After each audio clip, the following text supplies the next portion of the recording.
Baby Scumbag script. Wow. Oh my goodness. And where'd you get all this information for this video? Like from just watching other YouTube videos and the internet and stuff, or did you know some of it? There was like, for example, this kid, like, for those who don't know, he was like a skateboarder back in like 2014. He had like a few years of like fame. So it was like a little kid. He was on DJK and stuff. But yeah, he popped off on social media, and I watched him back then, so I already knew a lot. But there wasn't like a lot of pieces of information after like the whole like incident happened. Welcome back to my podcast that I call It's All Good Podcast, which the name's probably going to change. Today, we have a very special guest, Bryan Arnett. Thank you for having me, bro. Thanks. Hey, thanks for joining, dude.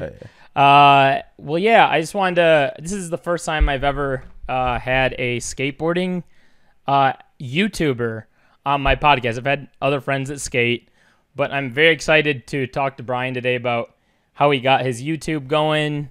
We're going to cover things like stuff that he's learned through that process. And I also want to talk about kind of how he got into skating and how we know each other, that sort of thing. And then we're going to talk about, he just got into like streaming. Yeah. Tap into that a little bit. So those are the things that we're going to cover on this episode. And yeah, so thanks again for joining. And Bryan went out of his way today to get his mic set up and make this all nice. So I mean, appreciate you taking the time. Yeah. I mean, I had it at my office. My office it's not like my office is 30 minutes away from my room or anything, but it was just the thought of like bringing it, setting it all up, and it wasn't that bad. But yeah, thanks for having me, bro. Yeah, dude, made you go out of the way. Thank you. Well, yeah. So first off, I heard a little bit. You have your YouTube channel that now has how many subscribers on it? Your main one. 200, a little over 230,000. Yeah. Okay. So that said, you've kind of had a long career with YouTube, and I watched your video, and you started when you were younger. Yeah. Now, when you first got started, how did that whole thing go, and what was your like strategy back then on YouTube? And also, too, with that said, what made you like? Obviously, you're into skating, but like, what made you think like, oh, I need to do skateboarding content? Like, you've been skating since day one, then you were like, oh, this needs to be YouTube. Like, what was that whole exchange like? I'll be honest, there wasn't like much strategy going into it. It was just kind of like doing it, you know, not putting too much thought. Mm-hmm. So when I was younger, like I would just film whatever I did, and it just tended to be mostly skating. So like I would film little basketball clips or just me in my backyard. But yeah, like I said, like most of it was skating. And then as I got a little older, I stopped playing sports and, you know, was just focusing on skating. So it just like kind of went hand in hand, and I would watch skateboarding YouTubers. So that's just kind of what I started doing, you know? Mm-hmm. So what was the first video that you put out aside from, or I guess, yeah, what was the first video you put out? I don't remember the first video, but I remember taking my mom's little camera, sitting in my dark ass room, and I was just like, I just like wanted like a YouTuber intro, and I was like, hey guys, my name is Bryan Arnett. Welcome to my channel. I'm gonna be doing this, and this. Thank you for watching. Subscribe for video. Like it was just like a 20-second like introduction. I had no subscribers, but I was like talking to the audience as if like I had an audience, because that was like what everyone else was doing. Yeah.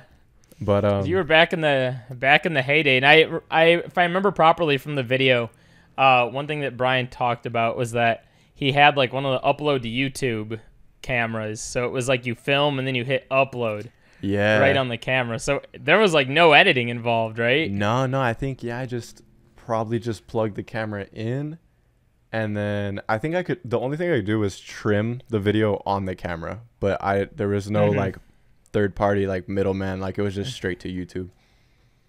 That's crazy. Now, one thing, okay, because one thing that I think is really interesting is how you're like so well versed in like technology, and you're like very well versed in like skateboarding, YouTube, and kind of have like this whole mindset of like, you know, with your business, everything else, which is a lot to tackle for for one person. So that said, what kind of got you into doing editing? Was it the fact that you had a YouTube, or were you taking like classes in high school that got into it? Did a friend show you stuff, or like what got you into video editing? Because once you dropped that camera, you had to start editing. Yeah. So I got an iPod Touch, and then when I started making those type of videos and actually like doing some editing, I was probably like 12 years old, and I just downloaded like I probably just went in the App Store and was like video editing, and like I downloaded this app called Splice Video Editor. Yeah. And it was literally just splicing clips together.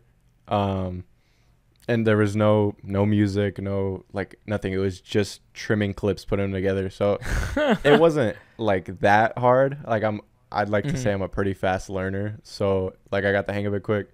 And then just gradually, like if I want to like add something, just, you know, Google how to add this in Splice, you know, like literally just YouTube tutorial. I still do that.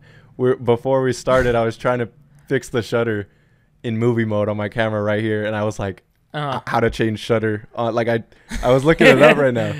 But I just kind of like figured it out myself. But yeah, that's I didn't take any class. I did have like a video production class in high school, but I didn't really like learn much from it. I kind of was just like, because they were facts. It wasn't really like it wasn't a YouTube class, you know, like they were making like they were actually like putting together like not films. It was just kind of like news for the high school.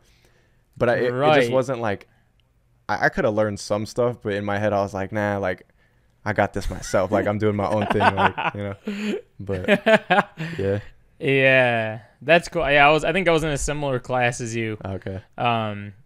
That's cool. That's cool to hear. So how did you? So now that I kind of talked about like how you got into editing, that I'm sure brought your channel into another phase, right? Once you got more editing skills down. Yeah. What did you like? Where'd you take your channel from there? Once you were able to like have better video and better editing, like what was your next thing, or what was like I should say another video that you made that you were proud of right at that point?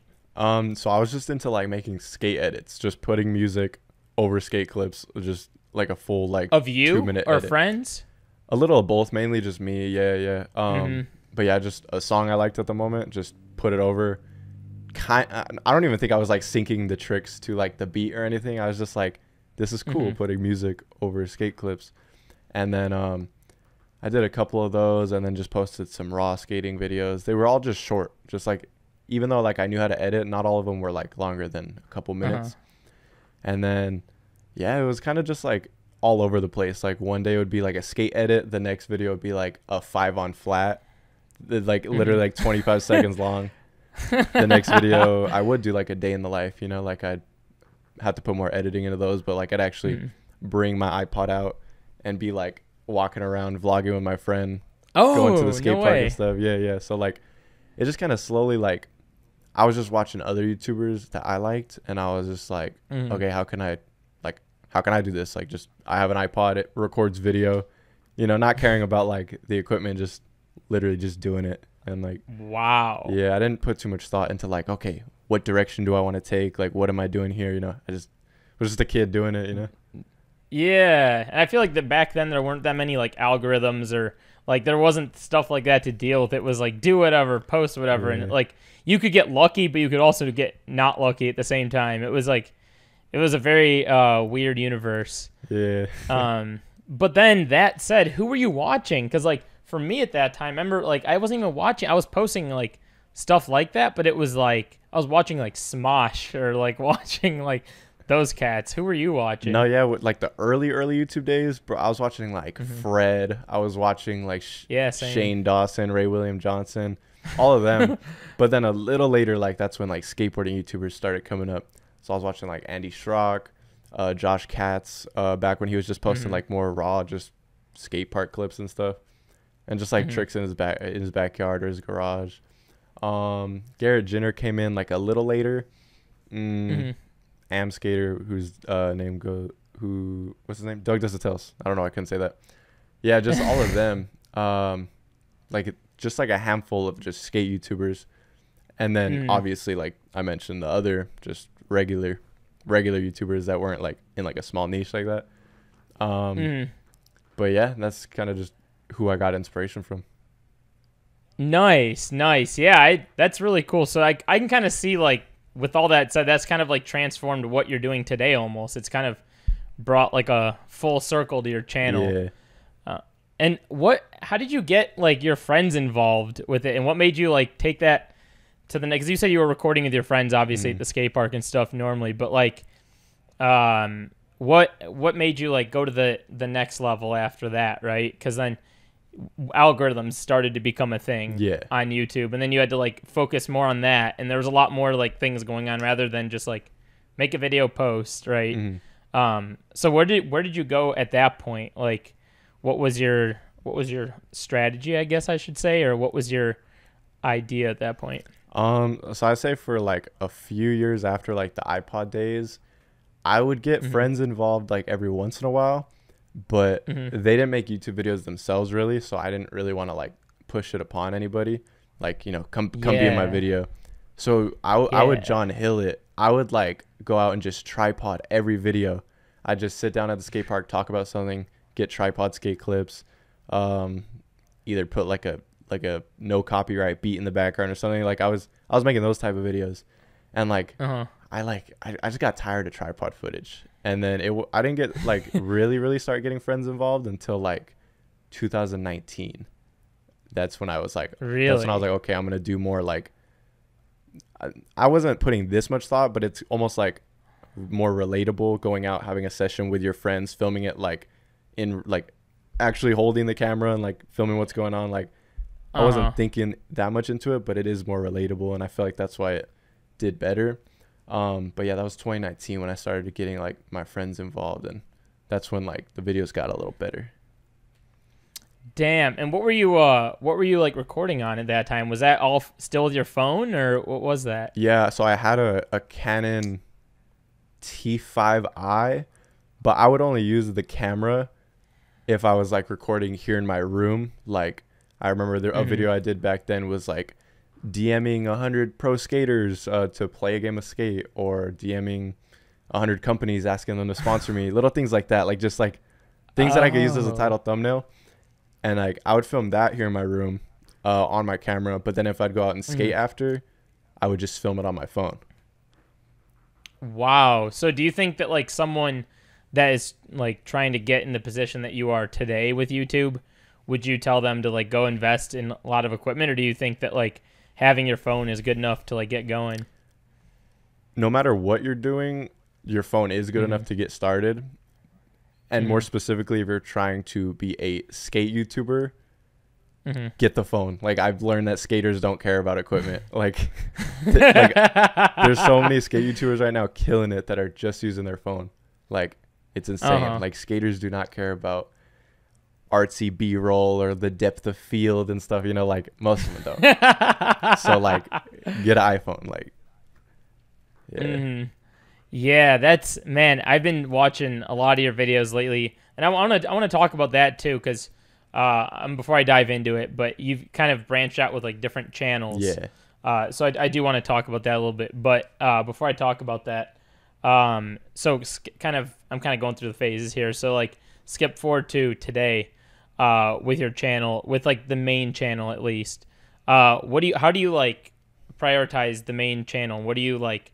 What is your mindset with kind of a main channel versus like a second channel or third channel? Like, is there a niche that you're sticking to within that channel, or what have you like kind of taken from that channel, I guess? Okay, so it's always changing with the main channel. Like right now, for example, I've brought the priority of my main channel way down just for like the sake of me and like my creative and all that. But my mindset was like, as of this past year, like anything that is, you know, like planned out, I maybe pay a filmer, or I have like a lot of like commentary over the video, like talking about like the storyline, you know, spending a lot of hours editing, you know, things that I just feel I put a lot of effort into. That's where like my thought of the quality comes in, because it's like it's more effort. Like the more effort I put in, that's what I feel deserves to be on the main channel.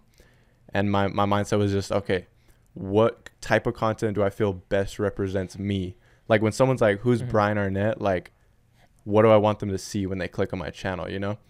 And I didn't want it to just be a bunch of skate vlogs. So that's why I was really trying to do other stuff and like package it in like this more polished, like this more polished way where it's like, oh, okay, he's more than just this, you know, like trying to showcase my full potential. But I did go through a phase where I was with the second channel trying to separate the skate content from the lifestyle videos and reaction videos and stuff like that. Anything that's not skating. And then I kind of got over that, and I was like, okay, I'm gonna just like mix the two styles because I feel like that's me, which it is. But it's just weird because on YouTube you do kind of got to stick to one, you know, niche or one style. Yeah. Like if you're a reaction channel, and then all of a sudden you post a vlog, it'll probably not perform as well. You know, like. Yeah. Depends. I mean, you could have it blow up, but it just depends. And it's so like it's so random too. So that said, now that you have a few different channels here. You have like the more Bryan Arnett channel, you've got the boring Arnett channel, and I don't know, maybe there's another one that I don't know about. Nah. But on those channels, so one thing that like I can tell from just like watching videos and stuff, you have like a ton more like things that you're involved in outside of like just skating. Yeah. So what things have you like, I guess I haven't really looked too much myself, but like what things have you like put on YouTube that are like outside of skating? And you kind of mentioned that you use some of that stuff for like for the second channel, right? What kind of things are you like putting on the second channel that are not so like you know, that you're putting a ton of effort into? So I'd say right now, like that second channel, well, that's gonna be like my stream channel. Like anything that I stream and clip and put on YouTube, it's gonna go there because that channel I started mainly doing like reaction videos, so it kind of fits the style. I feel like my audience there will really mess with it. And I say my audience there, even though like I know my audience is kind of all like intertwined, you know, like my audience on my main channel watches the second, and like that's why people get confused, like why don't you just all put it on one channel? But in my mind, I'm like, nah, YouTube like favors when you stick to like one thing. Yeah. But yeah, so what was the original question about the second channel? Oh, like what do you, I guess you kind of already answered it. What else do I put there? Yeah, what else do you have planned to put there? Well, my idea was to put like more of my personality because I thought, okay, maybe I could make a full video that's not about skating and I could reach a new audience, you know? Because I just felt like making these skate videos for a long time, I was like, these are really fun. And I started adding more comedy and humor into my videos. And I was like, I really feel like I can like be a YouTuber that's not just skating, you know, like reach like a bigger audience, obviously. Yeah, like almost like a Mr. Beast sort of situation. Maybe not that big, but yeah, like Tanner Fox. He was a scooter rider and then he like branched out. And people watch him for his personality.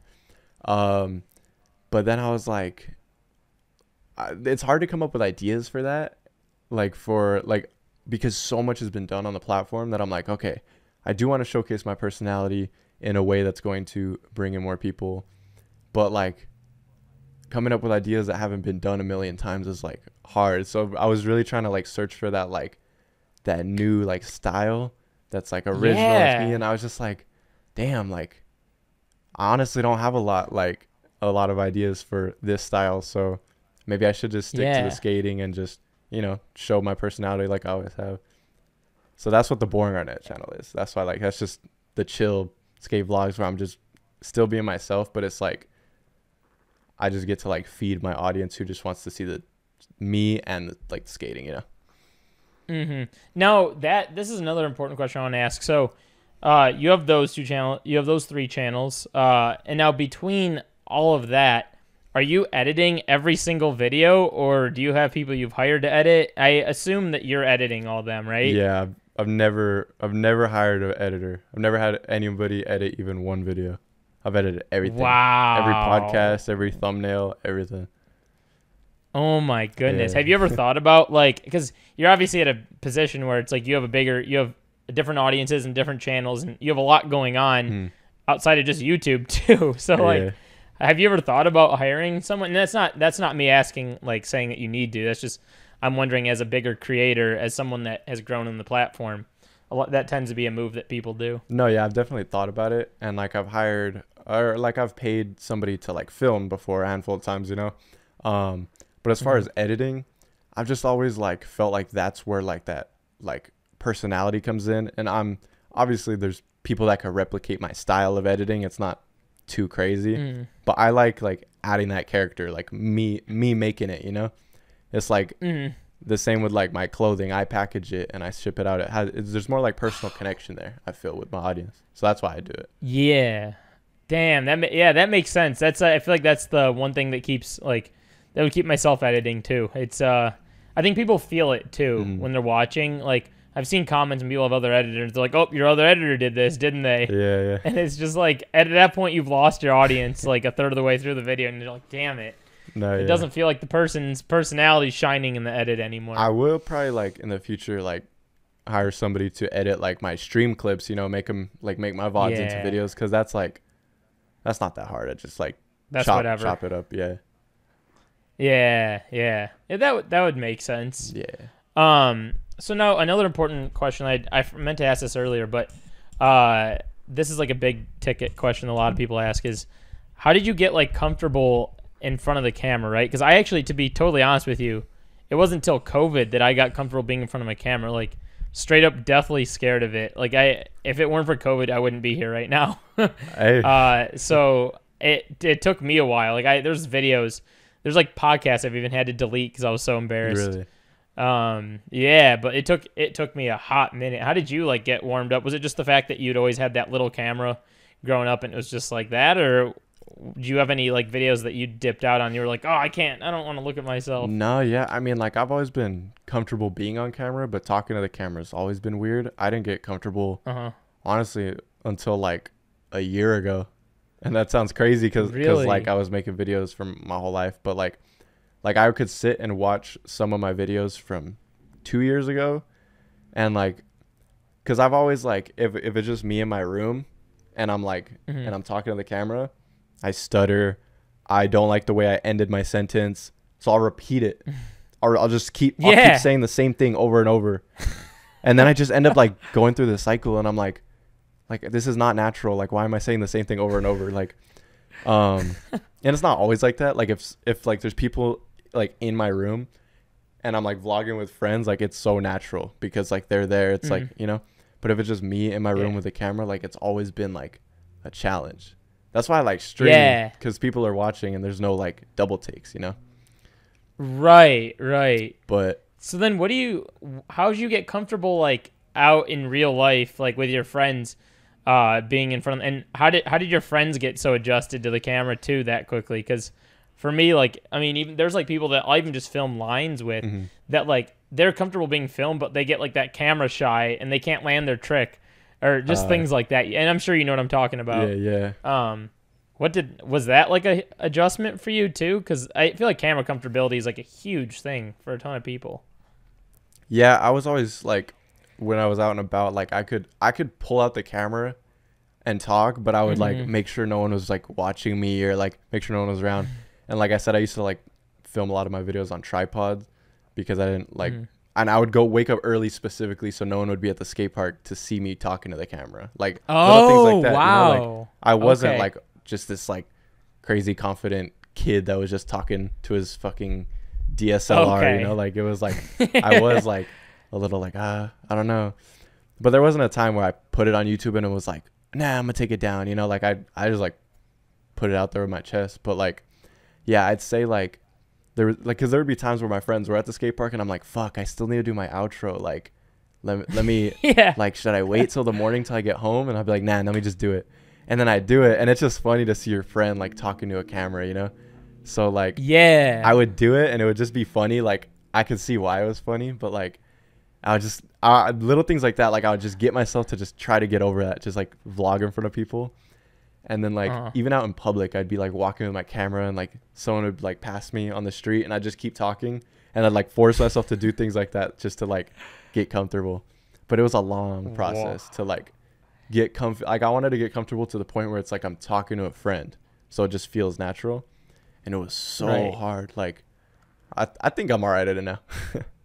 You're like I would not guess that you like even went through that watching your videos. Yeah. You're just like, it's like second nature. Like you're even blanking it out damn near. It's just like, man, the way you do that it's crazy to me. Thank you, bro. Appreciate that. Now that said, all of that said, you've got to a point where you've been able to like make a merch. You've been able to make your own merch and sell merch to like your fans and stuff like that. Tell me a little bit about that and your experience with that to this day. Yeah, so I always wanted to like to make my own clothing, and back in like 2016, my brother like bought like a screen press, and I made like some dumb logos. It was like the YouTube logo, but like the old like YouTube with like the red box around it. But but instead of YouTube, it said my name. So it was like Bryan Arnett in black, white, and then the red box. And I put like some TV static behind it. And then I just like grabbed like an In-N-Out logo, and I put, instead of In-N-Out burger, it said Bryan Arnett vlogs. So I always had like that like desire to like make my own clothing. But that was like my first attempt at it. And then here and there I would make stickers. And then once like my channel started getting traction, I was like, okay, I need to not put my name on this. I want it to be like something that people want to wear. So I was like, I came up with Lake Club, and I was at like my ex-girlfriend's like grandparents' house, just like bored as hell.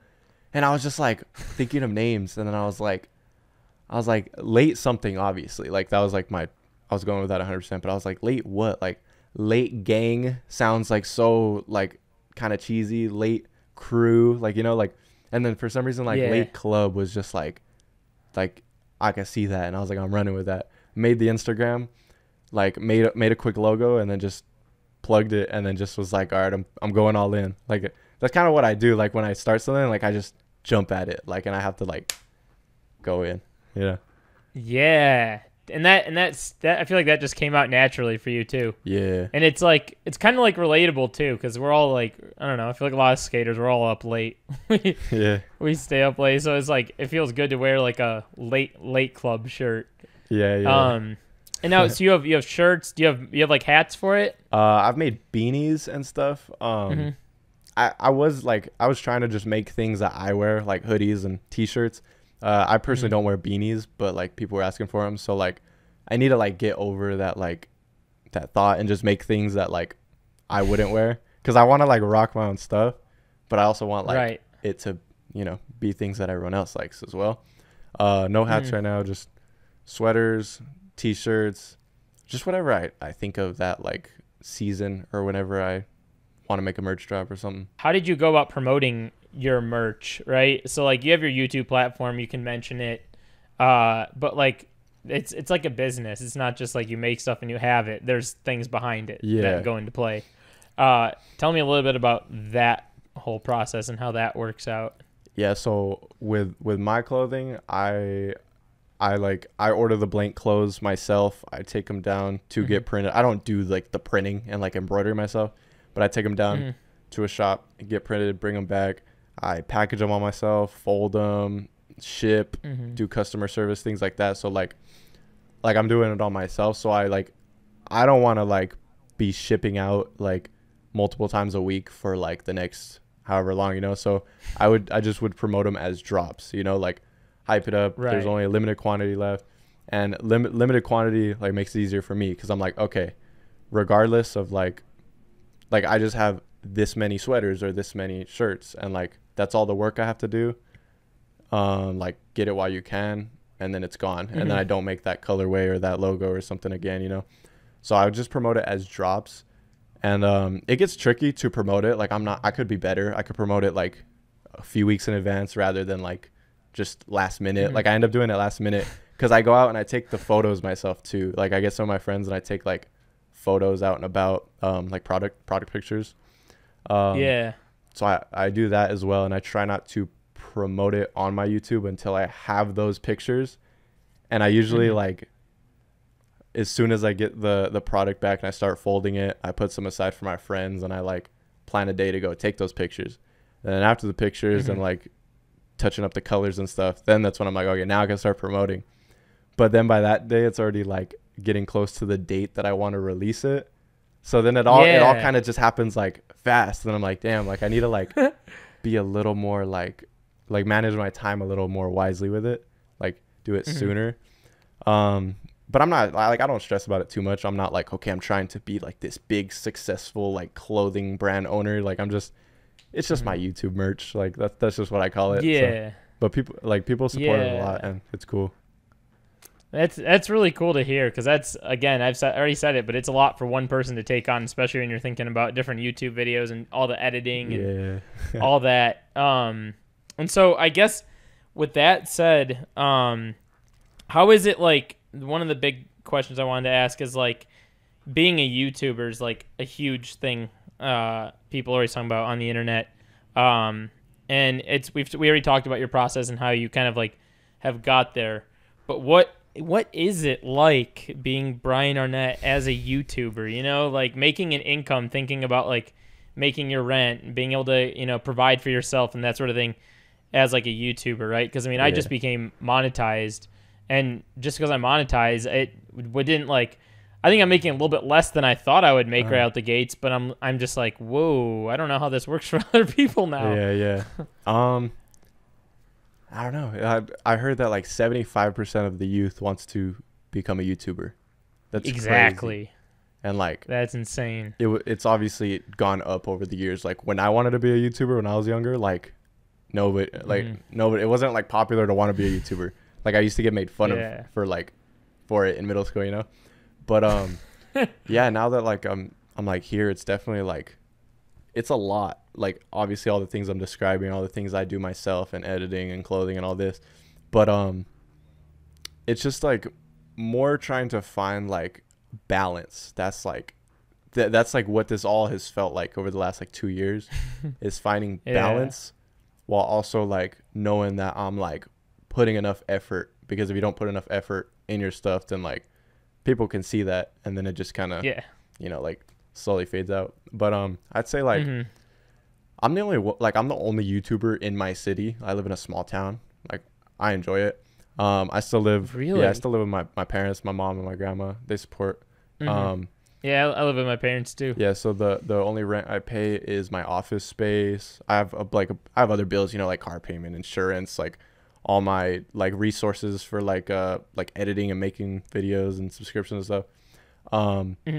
So like, but I'm not like some people who like their mortgage depends on their ad revenue for the month, you know, like so there's I don't know how they probably got it all dialed down, you know, that they've probably been doing it for a while. But I'd say it's like it fluctuates a lot. That's what I'll say. Like you can't rely on like one thing, because like I've seen YouTubers who like, you know, like the primary source of their income is ad revenue, and then I've seen channels that just like get fully demonetized out of nowhere, or like or channels taken down, like Nelk. Yeah I mean like just you never know what could happen. So when you're like doing this type of thing, you gotta be thinking of all like the what ifs, and like make sure you're like outsourcing like other streams of income. Like I don't have it like perfect. Like I'm not like, okay, I got merch this percent every month, ad revenue this percent. I slack on brand deals. I like there's so much more I could be doing, and that's why I'm still trying to find that balance too.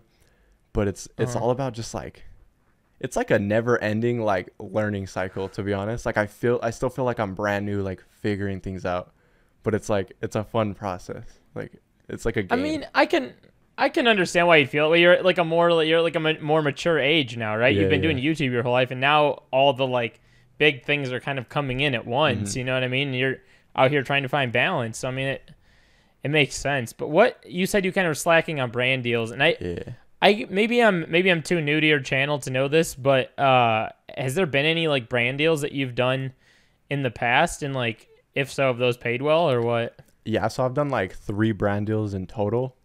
2 were Instagram, 1 was YouTube. The YouTube one was just like a homie company though. It was like a flat bar company that like I had worked with in the past. They like flew me out to Florida and stuff. So it was kind of just like I was doing this video with their rail, and I was like, I just hit them up. I was like, hey, like let me know if you want to like be a part of this, you know, like I'm doing it, I'm doing the video regardless, like if you want a little plug in it. So that was the only YouTube brand deal. And then the other two were Instagram. The first one was like almost 3 years ago, and I got like $600 for like a feed post. And damn. And then this year, I think 2022, I did one that's on my Instagram. You might have seen it like pop up a bunch. It was for like a clothing subscription box, and like I unboxed it and like kind of like put the clothes on. I still rock some of the clothes, but yeah, that one paid like okay, I guess I shouldn't say, but it's like it paid well, more than 1,000, less than 10,000. So like just for like a feed, like, which is cool in that range. But I don't do them that often. That's literally like all I've done. But like, you know, you start to think, you're like, damn, if I could get like 1 or 2 of those a month, I'd like, shit, I'm about to move to LA, get a crib, you know. But yeah, I try not to do them. Like, I get offers in my email, but they're either like they lowball, and like I'm okay at negotiating, but like the back and forth is just such a waste of time. Like when they don't want to budge. And then some are like, I don't want to promote things that just like aren't authentic to me, things that I actually like mess with, you know? So it's just like, I just wait till like they just feel right. Like, I'm like, okay, this is like, let's do this. And like, I just have like I just listen to my gut with it. But yeah, like from a financial standpoint, like it's like, hey bro, you have this big platform. Like a financial advisor would be like, do 5 brand deals a month, you know, like maybe one day, but like I kind of don't want to like feel too like sellout-y right now, because I'm still growing, you know. It's like I just want that like connection with my audience more than anything, you know. I feel like that's more important than money and brand deals. Exactly. And then another question I have too about like being a YouTuber is, obviously like everyone gets older, and then you start like, whether you're into something different or whether you're into like, I don't know, your personality grows different or whatever it is, as you get older. What are your thoughts on that, like for your channel as like down the road? Are you already thinking about that as a YouTuber, or are you just playing it by ear, saying like, maybe when I'm this age this will happen? Or do you get what I'm trying to ask? Kinda, yeah. I mean, it's crazy. I know this isn't like an answer to your question, but it's crazy to like look back at my YouTube channel, and it's like you see me grow up, you know. It's like if you go back, like some people have been watching since the very beginning, like obviously probably just like local people in my area that have just like casually been watching. But if you go back and start from the beginning all the way till now, you see me like grow up and like change and go through little phases. And it's like, it's weird, but like I don't plan too far ahead in the future. Like I'm kind of just like, I was trying to plan far in the future with my main channel, but then I found that just like stressed me out, and I'd rather just like be in the moment and do what I find fun or funny, and what like just, you know, whatever happens type. I feel like that's like the best content for me personally.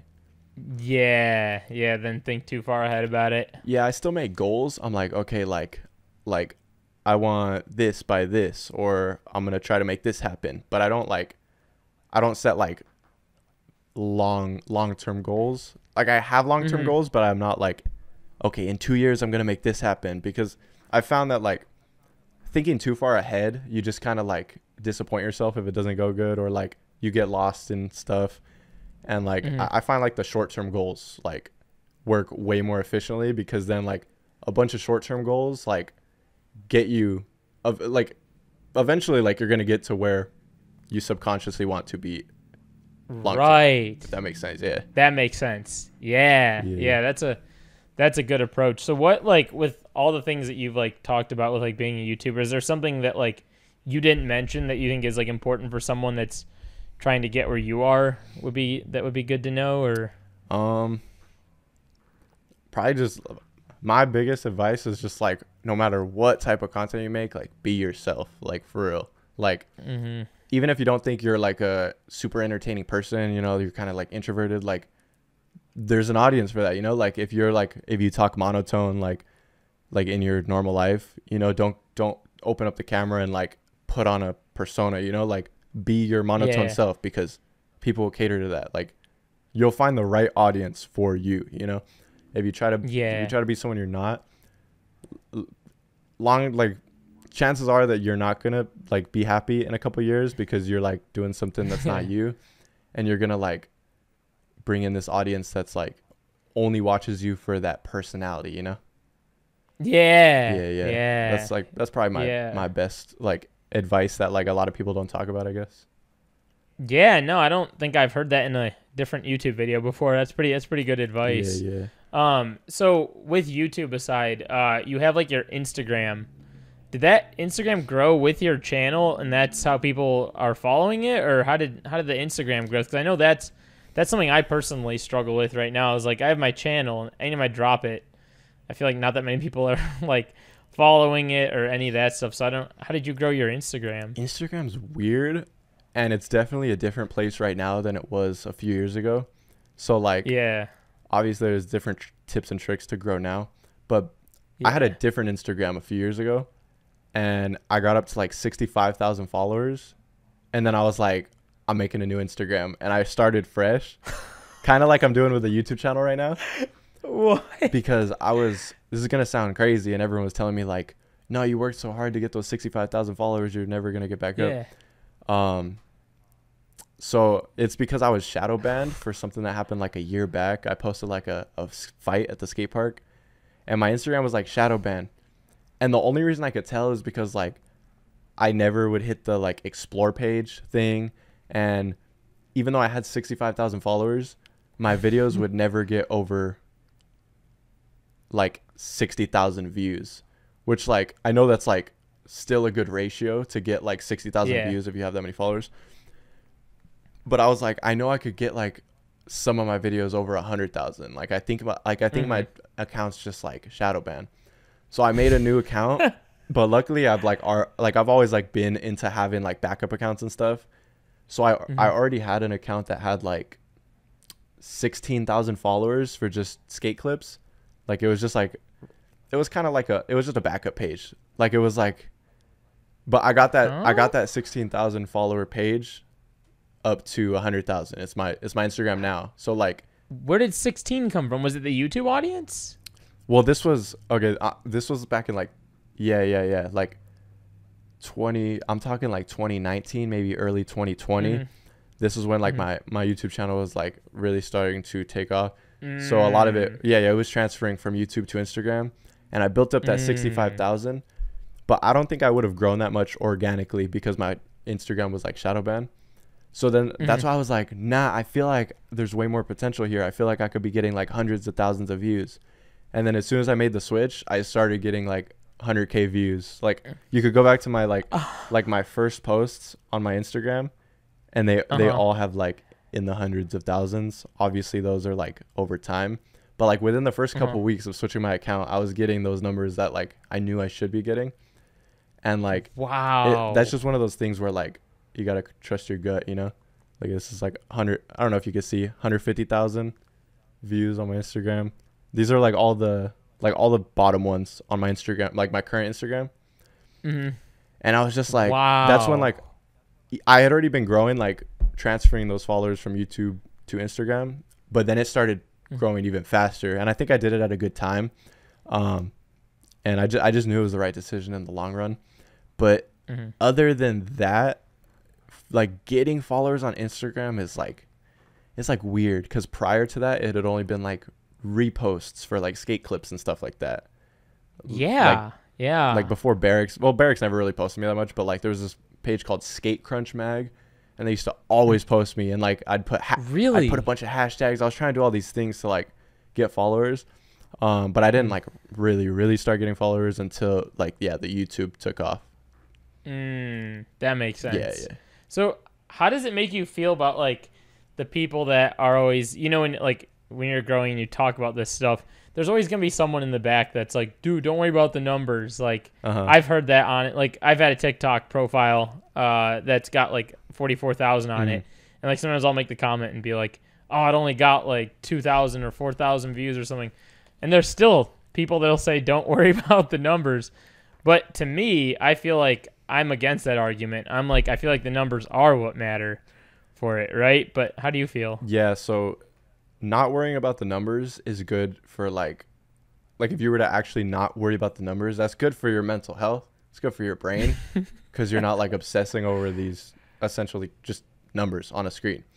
But when that's your business and that's what you're trying to pursue, you have to look at the numbers, you know, like it's just, you have to. If your shit's going down, every video you post, let's say you have a YouTube channel with 1 million subscribers and you go from 100,000 views and then 90 and then 60 and then 40 and then 30,000, then 10,000 views. Like you just fat decline. Like, how are you just gonna, I'm not gonna listen to the numbers. I'll just keep letting it, you know, like, no, like your audience, like listen, like, you got to listen to your audience, you know, like something's clearly wrong. Like you got to do something. Now, what is that like as someone that makes money on YouTube? Because like I've heard the argument of like sometimes less numbers you make more money because like a higher CPM or RPM or something like that. But then I've also heard the argument that like no, more views equates to more money. It honestly depends. I mean, I have had videos that have a lot of views on my channel right now make little to nothing because they're demonetized or something, you know, like because there's something inappropriate or just I cuss a lot. But other than that, like just two monetized videos with like one with a lot of views, one with little. I've never had like the way less views like outperform in terms of like money. So like for me, it's always been like the more views, the more money. That's what I thought. CPM is definitely like, it fluctuates though. Like obviously like most of my videos have been, you know, skating or lifestyle, like kind of in the same realm. But yeah, for the most part, it's been pretty like pretty much like the more views, the more money, I guess. Yeah. That's cool. That's cool. Okay. So I guess we kind of covered like your YouTube stuff, covered your Instagram and kind of like some business stuff there.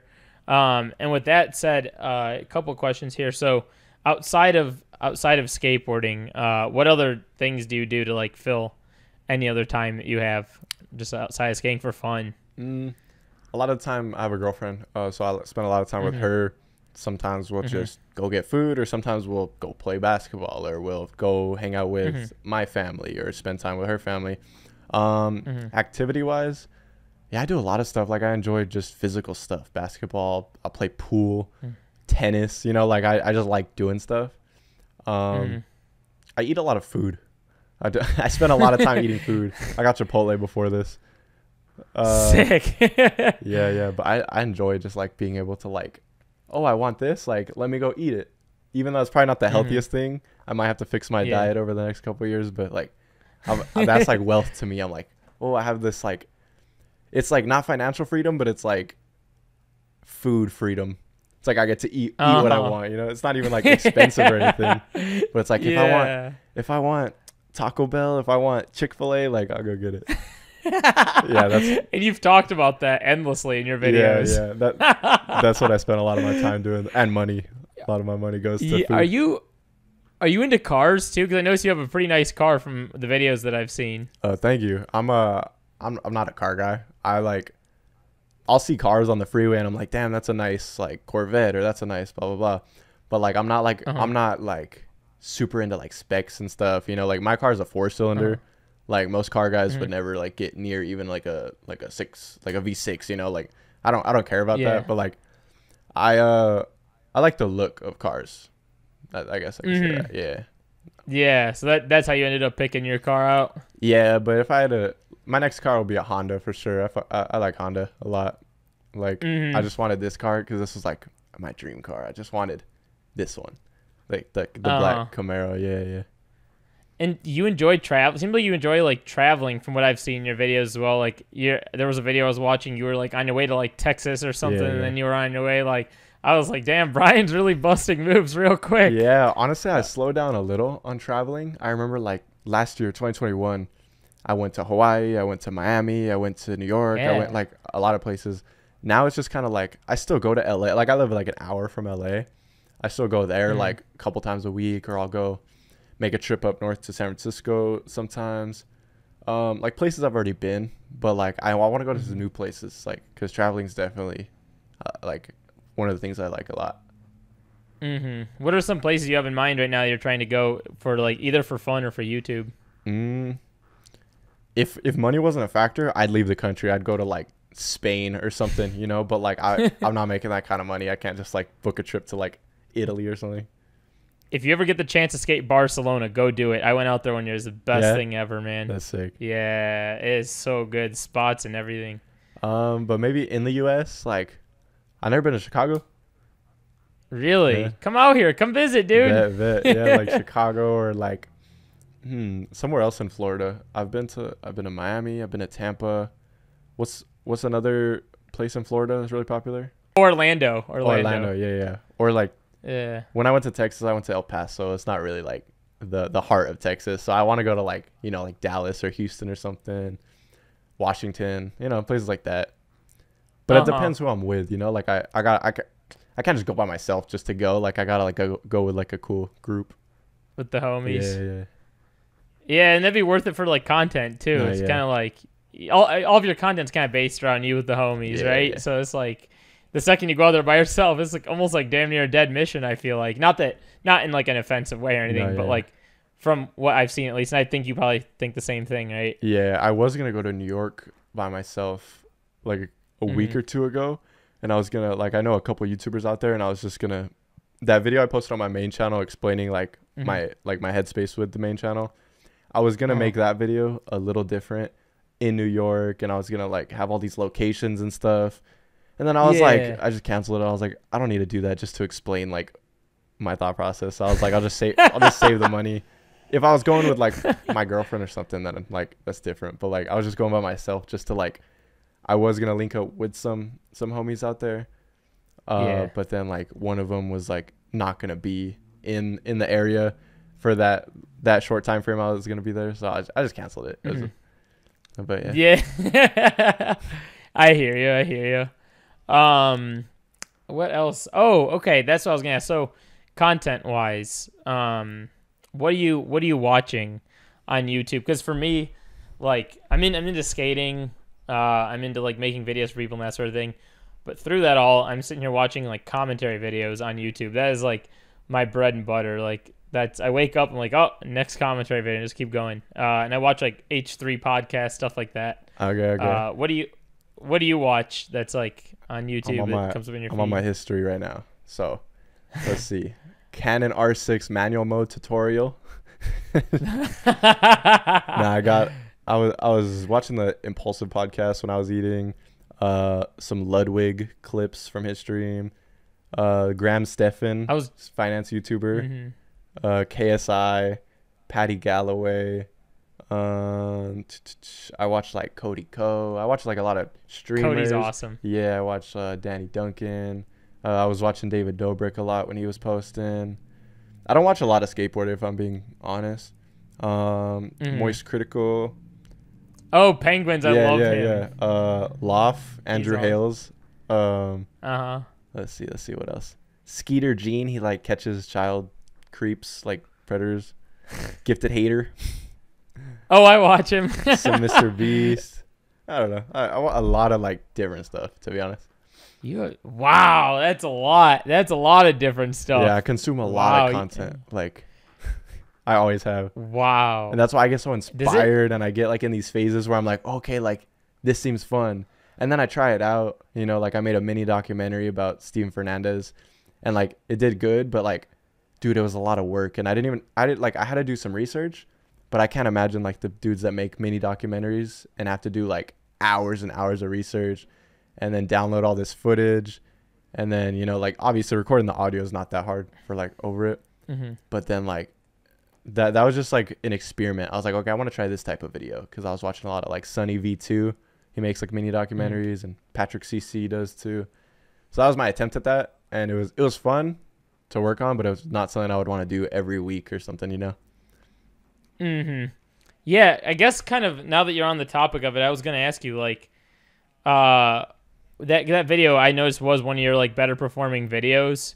But how long did that take you to like edit, and how long did it take you to film, and like did you have to script that? I might still have the script in my notes. Let me just search like Steven's name or something. Wow, so you wrote out a whole script. Yeah. I'd be scripting a lot. Like for like the commentary stuff, like but Baby Scumbag script. Wow. Oh my goodness. And where'd you get all this information for this video? Like from just watching other YouTube videos and the internet and stuff, or did you know some of it? There was like, for example, this kid, like, for those who don't know, he was like a skateboarder back in like 2014. He had like a few years of like fame. So it was like a little kid. He was on DJK and stuff. But yeah, he popped off on social media, and I watched him back then, so I already knew a lot. But there wasn't like a lot of pieces of information after like the whole like incident happened. So I wanted to be that, like, the person who provided that information, because it interested me. So I did a little research. Like, he had a No Jumper interview with Adam 22 and little things like that. But then I just contacted somebody from his old team, and like I got a full interview. So I included the interview in the video and stuff, like, so yeah. But yeah, most of it I already like knew from watching him.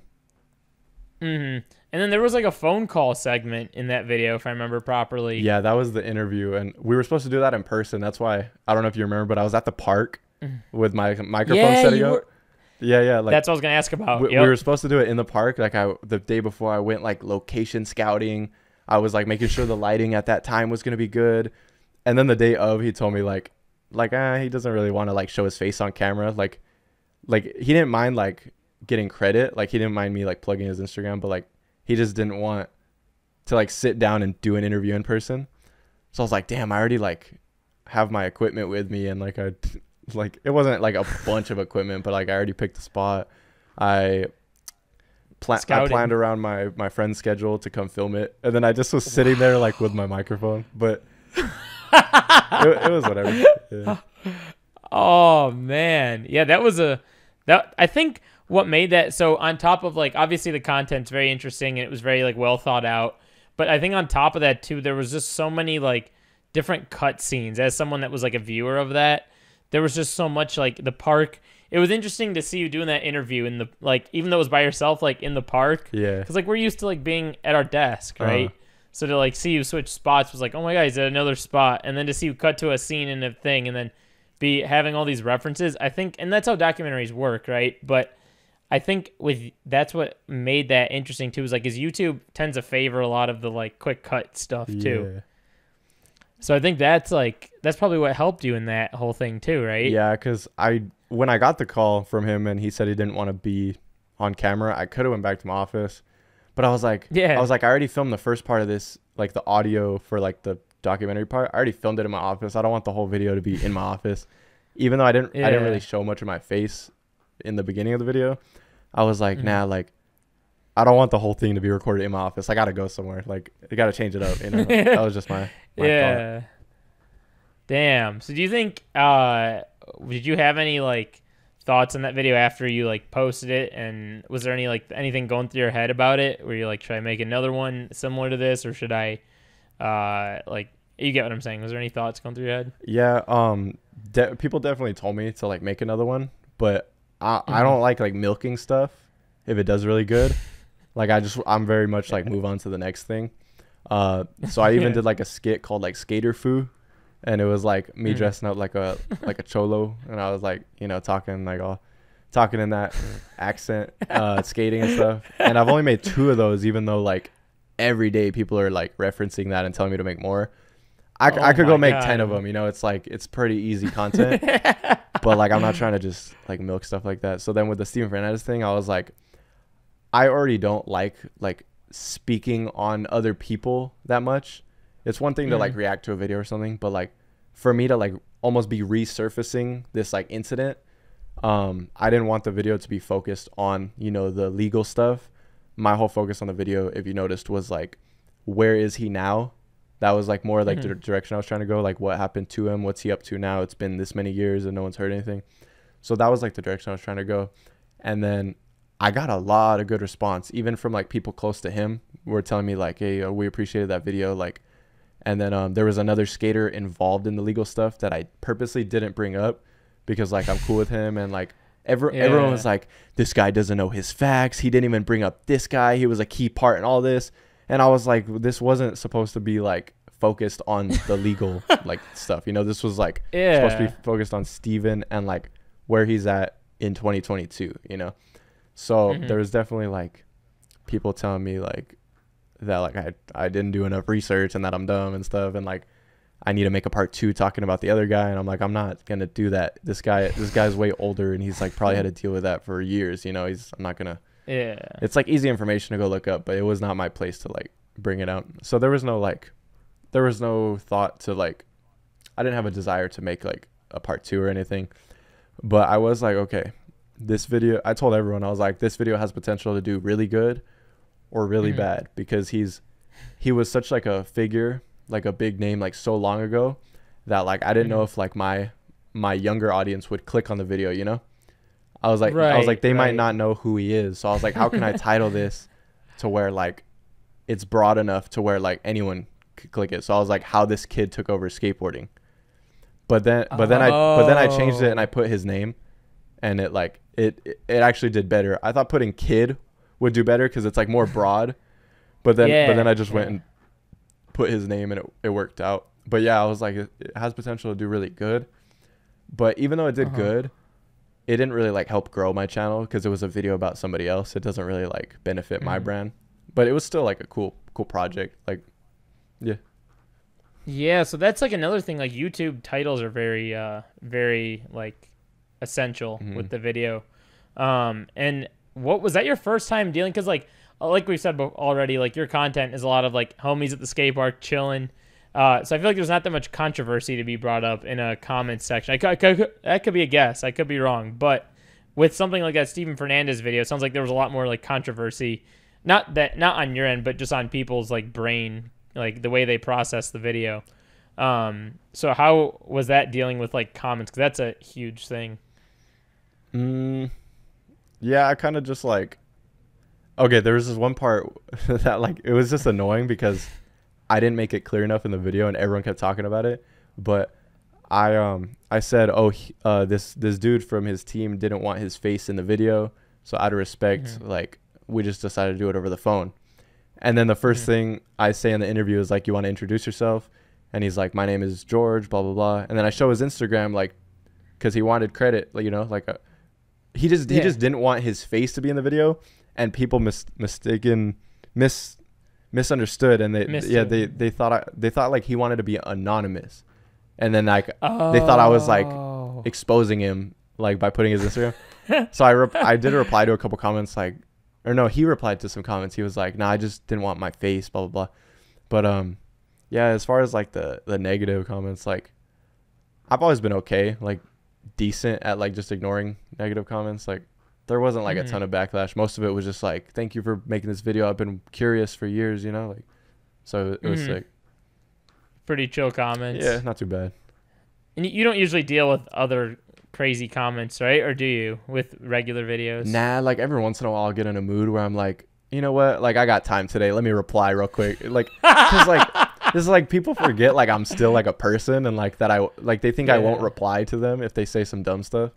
Like my thing has always been like, if they talk about my appearance, like you get that? Like I don't reply to them if they talk about my appearance, but there's like there's certain little things that I stare at for a couple seconds, and then like it kind of bothers me, I'll be honest. Like, yeah, I don't know how to explain it, but like, yeah, if they talk shit about like my teeth or like my skin or like my just like how I look, like I don't, or like how I dress, like I don't care. But if they like maybe talk, I don't know, like I'm not like insecure about my appearance, so that's why I don't like mind those comments. That's why I don't give a shit. But there's some people who go more into detail about like other little things, like they get you in like different spots. Maybe just like something about how I like, maybe like the content. Like if someone says something about the content, like the content's everything to me. So if like they like if they like completely like misunderstood something I was trying to like articulate. Yeah. Like I don't know. I pick and choose. There's sometimes where I'm like, okay, let me reply to this fool because he has the wrong idea or something, you know, like or this dude's just being like an asshole. Let me just like talk back to him. Like I got time today. That's every once in a while, you know. Whoever gets lucky. Yeah, YouTube can be weird like that, I feel like. Well, I guess the very last little thing I wanted you to talk about was streaming. This is something you just dove into, like literally last night, the other day, but probably been like preparing for it and all that. Yeah. What do you think about streaming? What are your plans? Are you excited for it? What's tell the audience what's up with that? Yeah, I mean streaming's sick. I've been following people that were YouTubers like a few years ago, and then they transitioned into streaming, and like I've just been watching them ever since. And like there's new creators that have rose on Twitch that I watch, and I'm just like, I could see myself doing that, you know. Like I feel like I've always said that the best content is like the natural content. That's why like I hate just talking to my camera alone in my office or my room, because it's better when there's somebody there watching. Like it's more natural, there's no double takes. So when I'm streaming, like I'm talking to everybody and they're there live reacting with me, and it's like that's just like such a cool dynamic. So I knew I always wanted to like dabble in it. But I had a podcast going on, and like the podcast was like okay. Like it was fun, really fun at the beginning, just because it was more work for me. Like I love staying productive. Like I love like waking up and like make a to-do list, and like if I get multiple things done for like different channels or different platforms, I'm like, this was a great day. So when I started the podcast, I was like, all right, this gives me something else to do every week. And then like it just slowly just became like stressful, and like it wasn't even profitable. Like we were just doing it for fun, so it just made sense to end it. So I just recently ended it like a month ago, and now like the streaming comes into play, so it's like all perfect timing. And yeah, I'm really excited for it, because unlike podcasting, this is something I can see myself doing like long term for the next like few years, because I don't see myself being like a podcast host in like when I think of like my future as a creator. But like a streamer, like that sounds sick. And like it's like I feel like I have that like ability to maintain the viewer's attention, you know. Like obviously it's something I'm gonna get better at, but like I feel like I have that ability, so I feel like streaming will work for me. And like I said, just the idea of like clipping parts from your stream and making like a YouTube video out of it for like a different channel is just like, that's cool, because then the people that missed it get to watch parts of it on YouTube, and then if they weren't there for the live, maybe it'll give them some incentive to make it to the next one, you know. And it's just like kind of like I feel like it almost snowballs, like it grows exponentially. So I'm excited to see where it goes. Literally just chilling with the chat, watching anything. Like it could be skating, it could be Mr. Beast, it could be yesterday I reacted to a video of me reacting to my old videos. I don't know if you were in there at that point. Like that was fun. Like just that was so chill. The opportunity is like endless. There was a point where I was just watching my old Instagram clips. Like just there's so much I can do on stream, and I haven't even like I don't even play video games. So imagine when I do start playing games on stream. Like there's so many different things. Like I'm excited like creatively. Everyone in the chat wanted you to play Skater XL last night. I heard some Skater XLs in there. I suck at Skater XL. I played it like twice. Did you hear the rumors in the new skate game coming out, or see any of that content? I've heard like bits and pieces. What are the rumors? I just saw that the game creators had put together this like what's it called, mock-up sort of, but it's like an unfinished product. So it's like everything looks like AI and looks all weird, but it was just like people that have like these little demo versions like going through the game, and they just kind of like showed it. There was nothing like that stood out in that, because it's just like the mock-up. But the rumors are that something is coming, and that we've now seen evidence. Before it was like something's coming and there's nothing, right? Yeah. But now we've seen it, so it's like on the way. So that's kind of all I know. And there's a whole thing with the creators talking about it behind the scenes, talking about what they're at, where they're at, that sort of thing. Oh, okay. But I'm glad that that's like coming. The next skate game's coming along. I think that'd be a fun thing for you to play on stream, probably. Hell yeah. Yeah, I mean, I'll dabble in it eventually. Like my whole chat was like, I already knew they were gonna like request games, but like me and like I'm just not like a gamer in general. So I'm not much of one either. Yeah, like I'm down to try, but I just didn't want to make that my thing. Like, oh, I'm on Twitch to stream games, you know, like. Yeah. Just trying to stereotypical. Yeah, I'm just trying to establish like this type of content, just like more reaction and just like in the moment IRL shit.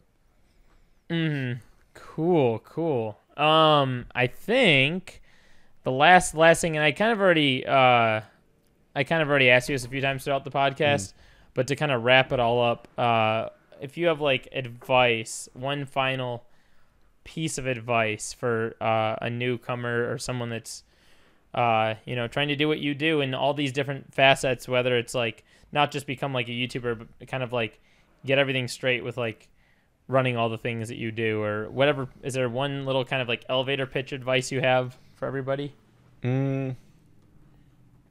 I'll make this for you. Like, let's say someone like you, like you're up and coming. So, to whoever's watching right now, like I'm gonna be talking about Max specifically, but this applies to anyone. So with you, since you're already like up and coming, like you're starting. How many subscribers are you at? I think 1,555 or something. Okay, well, actually getting to the 1,000 is probably like the hardest part. Like getting to that first 1,000 is like, bro, it's just trial and error. Just pick up your phone, your camera, whatever, like do shit over and over, like find what you like to do. And then as you're figuring that out, once you get to 1,000, that's where like I'll give you this advice. I think you're doing really good. You're killing it. Like I see your stuff pop up in recommended.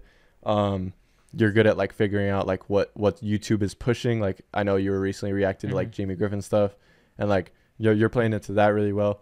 I would just say don't do too much of it. Not milk, but like you don't want your viewers to rely on your content for somebody else. You know, like, oh, they're only here to watch what I'm reacting to. Person. They want to see like make sure they want to see your reaction, you know, and like your videos are good. Like I watch them. Appreciate it. Yeah. Just make sure you find a balance of like, you know, videos that are just about you, you know, videos about other parts in your life. Maybe react to like some of your old skate clips or something, you know, like something to like get people knowing a little more about you, because that's where like that personal connection comes in. It's like where they feel like they know a lot about you. Yeah. Maybe I'll have to find some old clips of myself or something. Yeah. And just figure out, I don't know. I'm trying to like navigate different things right now personally and figure out like what to react to, what other things to like react to, or maybe make more of those how-tos. Like I'm planning to film a how-to video in a couple days. Okay, for sure.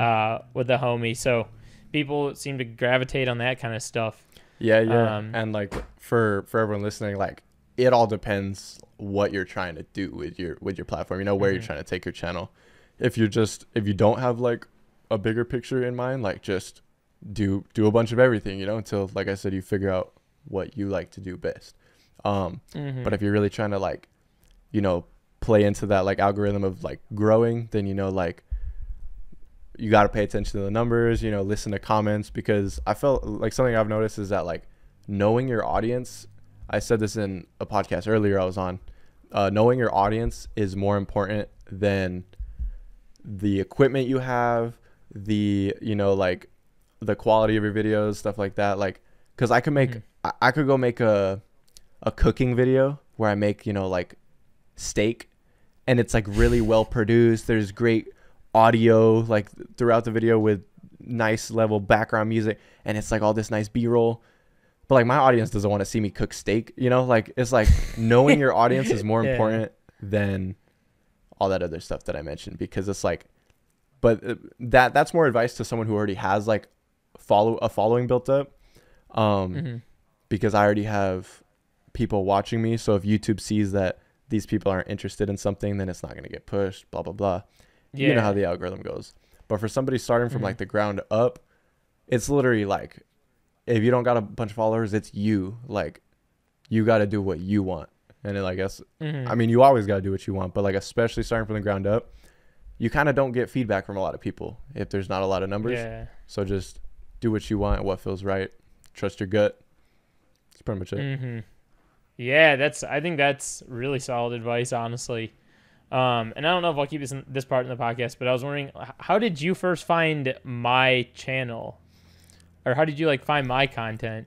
I don't remember like the first video I found of yours, but like I'm always like, if I see like I know I said I don't watch a lot of skate YouTube, but like if I see like an up and coming like skate YouTuber, like I'll check out their channel, I'll show love, I'll leave a comment, you know. So like sick. I tend to like, if something pops up in my recommended, like, and it's like a skating video of someone who has like who I've never seen before, like I'll check out their channel, I'll like watch a few, I'll subscribe even if I don't like watch a lot of their videos. Like I'll just subscribe just so like just to show them love, because like I remember when I was like only at 1,000, and like I like not too many people like showed love from like that were like more like established, you know. So like I just always try to like show love back, and like I just watched one of your videos and I was like, this dude has like fire ass lighting, like he's got cool setup, like he's just like straight to the point, just like I don't know, like there's like you have the type of content right now that like I could just watch a bunch of them like back to back to back. Yeah, well thank you, appreciate that. I was watching your video when that cockroach came in my hotel. Oh yeah, you were in that video. Yeah. I was literally laying down just watching your video, about to go to sleep, and I just see like on the ceiling something crawling, and I was like, no way.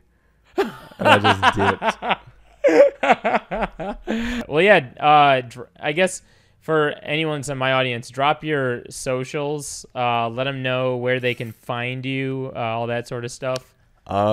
Pretty much Bryan Arnett on everything. Bryan.Arnett on Instagram, twitch.tv/Bryan Arnett, Boring Arnett on YouTube too. So that's like the main priority right now is Boring Arnett, because that's those skate vlogs that are really fun for me right now, and everybody else likes them. So that's what I was talking about, like listening to your audience. Like that's where I'm gonna go crazy, is Boring Arnett and Twitch. That channel pops. That channel is so fun. Appreciate it. Love seeing the uploads. I'm watching every single one. Thank you, bro. Appreciate it.